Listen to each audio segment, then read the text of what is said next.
IAS institute నిర్వహిస్తున్న all India scholarship exam pass అవ్వండి. 2 years ఫీజులో 50% మాత్రమే పే చేయండి. 2 రోజులుగా తెలుగు ఇండస్ట్రీలో మంచువారి కుటుంబ వివాదం రచ్చకెక్కుతున్న నేపథ్యంలో సీనియర్ హీరో నటకిరీటి రాజేంద్ర ప్రసాద్ చేసిన కామెంట్స్ పెద్ద చర్చకే దారితీశాయి.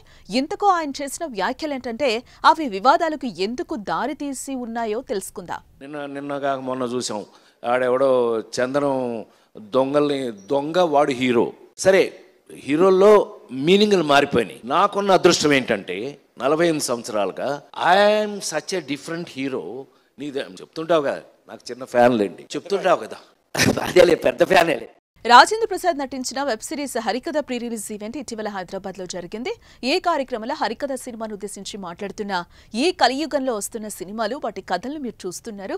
నిన్న కాక మొన్న చూసాం, వాడెవడో చందనం తుంగల దొంగ వాడు హీరో. ఇటీవల హీరో పాత్రలకు అర్థాలు మారిపోయాయి.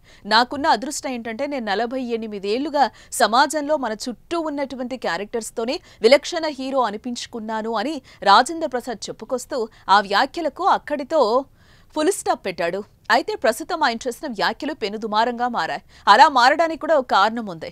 ఇటీవలే విడుదలై దేశవ్యాప్తంగా హిట్ టాక్ తో దూసుకెళ్తున్న పుష్ప 2 సినిమాలో అల్లు అర్జున్ ఎర్రచంద్రం స్మగ్లింగ్ చేస్తూ ఉంటాడు. అయితే ఆయన పేరు ప్రస్తావించకపోయినా ఎర్రచంద్రం అనగానే పుష్ప 2 సినిమాలే గుర్తుకొస్తాయి.